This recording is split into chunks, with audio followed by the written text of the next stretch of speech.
Sometimes a simple garment pattern can become something extra special with a little personalization. Today I'm using the Ryan pattern from Seamwork to sew a basic tee. I've chosen the short sleeve version and the V-neck option. I'm also adding the pocket, and this is where I've personalized my work with a little hand stitching. I went through all of my peel, stick, and stitch embroidery designs from M Creative J. There are many sets available in different themes. I have this forest forage pack as well as the botanical stamps. They each have an adhesive backing which you can stick anywhere on your fabrics. I chose this little strawberry pattern here and stuck it to some fabric and placed it in my embroidery hoop. I selected a few threads and stitched within the image pattern. No stress for perfection, I just had fun with it. And when I was done, I ran the design underwater and the template just washed away. I let it dry and cut out my pocket to size and then added it to the project. So cute and sweet. I linked these embroidery pattern packs in the description below so you can have some fun with them too. Now let's sew our personalized t-shirt. Working from the wrong side of the pocket, we're going to fold and press the side and bottom edges to the wrong side by 3/8 of an inch. Now that I have the side and bottom edges pressed to the wrong side by 3/8 of an inch, I'm going to press the top raw edge to the wrong side by 5/8 of an inch. Now we can top stitch the top of our pocket along the raw edge with a 1/2 inch seam allowance. From one outer edge across to the opposite outer edge. Place the wrong side of your pocket onto the right side of your front bodice piece, aligning the top edges with the dots transferred from your pattern piece.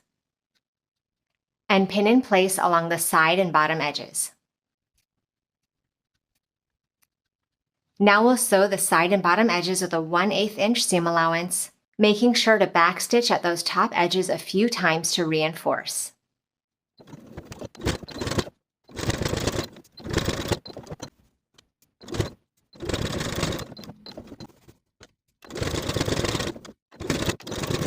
Before I sew the shoulder seams, I want to reinforce them so that they don't overstretch over time.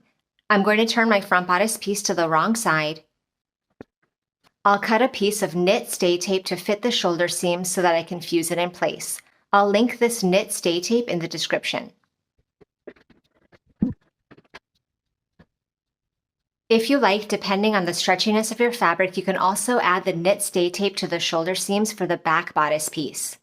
I'm going to place the front and back bodice pieces right sides together and pin the shoulder seams.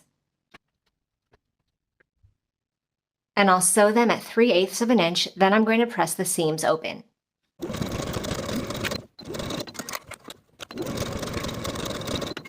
Before we start attaching the neckband, I want to reinforce the bottom of the V on the front bodice piece.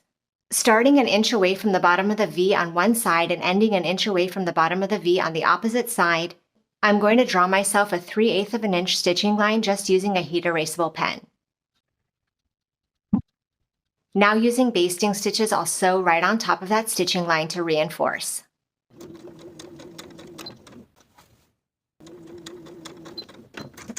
Using sharp scissors, I'm going to snip to the stitching line at the bottom of the V, careful not to snip through the stitching line.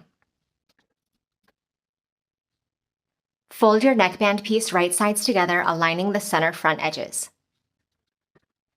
Sew that angled edge with a 3/8 inch seam allowance, pivoting at the center using a regular straight stitch. Clip to the center of the V for the neckband as well, careful again not to clip through the stitching. Then we'll press those seam allowances open on both sides of the V. Fold the neckband in half wrong sides together, and give that a good press. Then trim away any excess fabric from the bottom of the V. And then baste the material together on either side of the center front. Now we can start applying the neckband to the neckline. The snip that we made at the center front will allow us to lay that material straight to make it easier to sew the V. Start by pinning the seam of your neckband directly underneath the bottom of the V. I'll quickly pin the center backs of the neckline in place. I'm going to start stitching at the center front seam, making sure that for the 1 inch portion on either side of the V, I'm using a regular straight stitch to get a nice clean V there. For the remainder of the neckline, you can use a narrow zigzag stitch, a lightning bolt stitch, or you can use your serger. Make sure that you're slightly stretching that neckband to fit the neckline all the way around.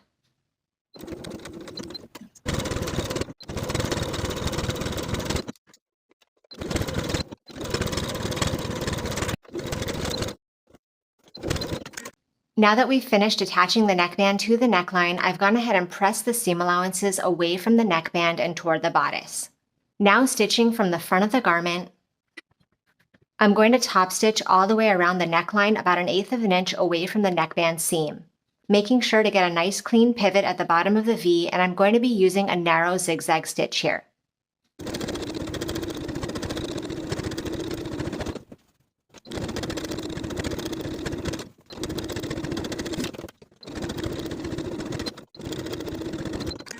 Now for the final step, I'm just going to cut away some excess material from the seam allowance of that neckline using my duckbill scissors.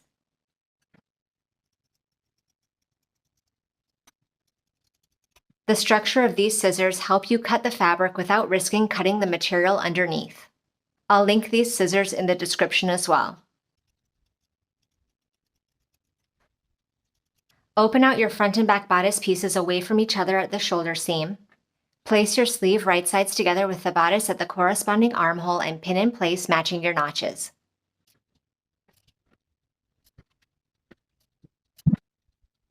And repeat for both sleeves. Now I'll sew each of the sleeves to the bodice with a narrow zigzag stitch and a 3/8 inch seam allowance, repeating on both sides. After you've finished stitching the sleeve in place, you can also choose to finish those seam allowances together.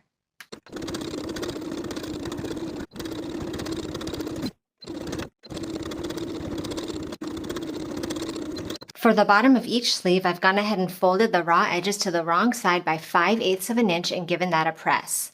Now I'll unfold the pressed edge for now and place the front and back bodice pieces right sides together as well as their sleeves, and pin the side seam and underarm seam. Repeating on both sides. Now we can sew the side seams and underarm seams with a 3/8 inch seam allowance. I'm going to be using a narrow zigzag stitch, and once you've sewn the seam, you can choose to finish your raw edges together and press them toward the back. I'm not going to be finishing the raw edges because the material doesn't fray, but I will be pressing those seams open.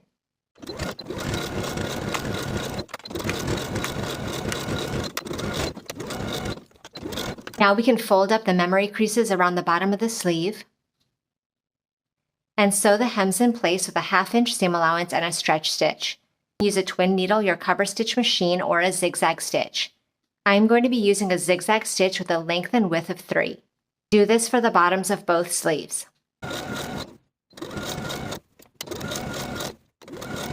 Fold up the hem allowance along the bottom of the garment to the wrong side by 5/8 of an inch and give that a good press all the way around.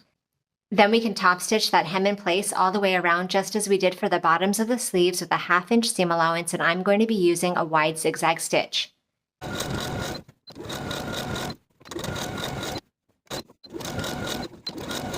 And now your t-shirt is complete.